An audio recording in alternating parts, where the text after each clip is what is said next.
জি আসসালামু আলাইকুম স্যার, আমি ফুড ফ্রেন্ড থেকে বলতেছি। আপনার একটা পার্সেল ছিল, যে লোকেশন দেওয়া আছে সেই লোকেশনে কি চলে আসবো স্যার? জি স্যার, আমি একটা মেয়ে আর আমি ডেলিভারি দিতে আসছি।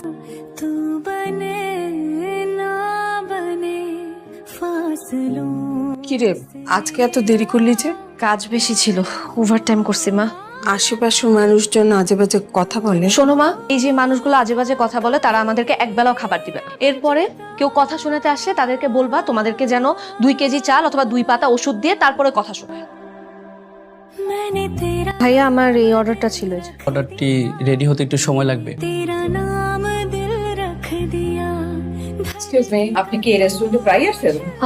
হ্যাঁ, এই রেস্টুরেন্টের খাবার কেমন লাগে? ভালো? আমি আসলে খাই নাই কখনো, আমি ফুড ডেলিভারি করি, খাবার পিক করতে আসছি। আমি আসলে ভীষণ অবাক হয়েছি, মানে আমি এই রেস্টুরেন্ট ব্যবসায় আছি অথচ জানতামই না যে মেয়েরা ফুড ডেলিভারি করে। তোমাকে চা কফি কিছু অফার করি?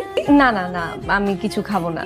আপনি অফার করছেন এটাই অনেক। সচরাচর এত ভালো ব্যবহার কেউ আমার সাথে করে না। আসলে তোমার এই পেশাকে সবাই স্বাভাবিকভাবে নেবে না, সেটা আমি জানি। আর এটাও জানি যে তোমার এই পেশায় আসার পেছনে নিশ্চয়ই একটা গল্প আছে। স্বাভাবিকের চেয়ে ভিন্ন যাদের জীবন, সবারই কোনো না কোনো গল্প থাকে। আমার তোমার গল্পটা খুব শুনতে ইচ্ছে করছে। আরে কই যাও? চলো না। কি এমন সারপ্রাইজ? আরে বলে দিলে তো সারপ্রাইজটা সারপ্রাইজ থাকলো না। এটা আমাদের গাড়ি। কেমন দিলাম সারপ্রাইজ? একটা রিকোয়েস্ট করব। শিওর করো।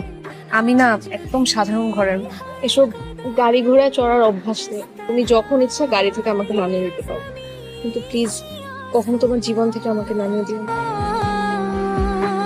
মা কি হয়েছে? চোখের সামনে সবকিছু ধ্বংস হয়ে যাইতেছে, এটা দেখে তোর বইসা থাকতে পারি? কি হয়েছে বলো তো? মানা করছিলাম না এই মেয়েটারে বিয়া করিস না। মেয়েটার লেখাপড়া নাই, বংশ নাই, 60টা বছর হয়েছে বিয়া করছস, বংশের বাতি জ্বলছে। আরে আমার কি মনে হয় জানোস, ওই মাইয়া তলে তলে কোনো ওষুধ খায়। তানভীর, তুমি কি চাও? আমি যা চাই সেটা দিতে পারবে না, যেহেতু অন্তত কথা কম বলে শান্তিতে থাকতে দাও।